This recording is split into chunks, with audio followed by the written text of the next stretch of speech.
m'appelle Francis Mainfroid, je suis né en 1939 au mois de juin. Le bombardement, c'est le passage des V1, des V2 qui passaient et qui lâchaient des bombes un peu n'importe où dans la région et sur la Belgique. Et ça faisait peur parce que ça démolissait des maisons, ça pouvait tuer des gens. Moi, je suis allé voir avec mon papa une bombe qui est tombée à la ferme de la Pédieu. Et c'était assez impressionnant, c'était un grand entonnoir et c'était quand même impressionnant de voir ce trou-là. Le bombardement, je vous ai dit, c'était ce qu'on appelait les robots en Wallon, aussi les robots. Ça, je me souviens que on écoutait le moteur un moteur de robot, c'était bien typique. Et on écoutait le moteur. Si le moteur continuait vers Huy ou vers Namur, on disait chouette, on est tranquille, il est passé. Mais si le moteur s'arrêtait, alors là on plongeait dans la cave, on allait se mettre à l'abri, et on attendait que le robot se soit écrasé, qu'il ait éclaté. Mon papa devait aller à la STO, service travail obligatoire en Allemagne. Et il avait dit, non, je n'y vais pas, je vais me cacher. Effectivement, il s'est caché, il est allé dormir chez des amis, à gauche, à droite, il a même dormi sous une haie en été. Et je me disais, pourquoi est-ce que papa ne reste pas? Alors on m'a expliqué ça, qu'il se cachait parce qu'il ne pouvait pas être pris par les Allemands.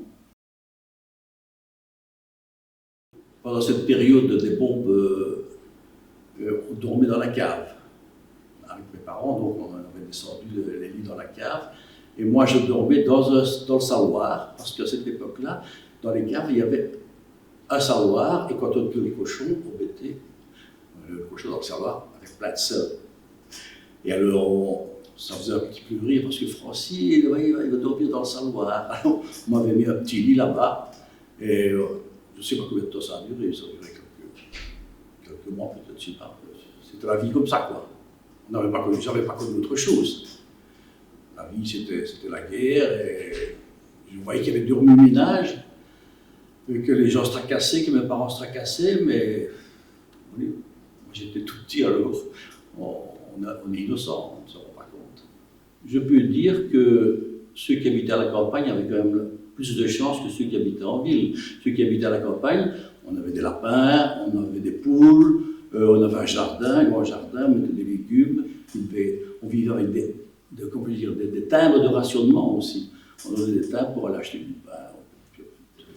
Et mes parents, je me souviens, ils partaient à vélo dans les campagnes et ils allaient ramasser, vous savez, quand le fermier arrachait pommes de terre ou ses betteraves, eh bien, je me souviens, ma maman et ma tante, sa belle-sœur à côté, prenaient leur vélo et elles allaient remplir un gros sac de 50 kilos de pommes de terre, de déchets qu'on laissait sur les terres. Et ça aidait à élever des cochons, un cochon. Je ne sais pas comment ils sont apparus. On a eu des Russes qui sont arrivés chez nous, qui se cachaient évidemment. À mon avis, c'était des soldats qui étaient échappés d'un train ou je ne sais pas quoi. Et la résistance les avait pris et ils dormaient dans le Bas-Grumzel, dans le bois. Ils avaient fait un trou, camouflé évidemment avec des branches et des feuilles, et ils vivaient là. Il y en avait deux chez nous, enfin en tout chez nous, et il y en avait deux un peu plus haut. Je me souviens d'un avion canadien tombé dans les campagnes, ici près de Warnant, et la résistance a récupéré le pilote. Et le pilote a été donc caché dans la maison à côté, chez mon oncle. Et il était blessé à la jambe, je ne sais pas, il était sous une balle ou dans la chute de son avion. Et on l'a guéri là, il s'est soigné, puis lui aussi il est disparu, parce qu'il y avait des filières de résistants qui les renvoyaient chez eux, quoi.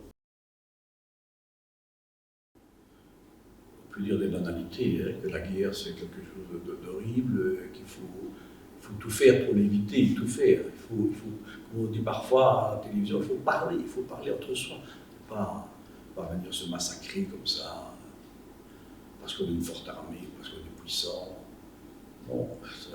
la guerre, c'est la dernière des choses. La dernière des choses.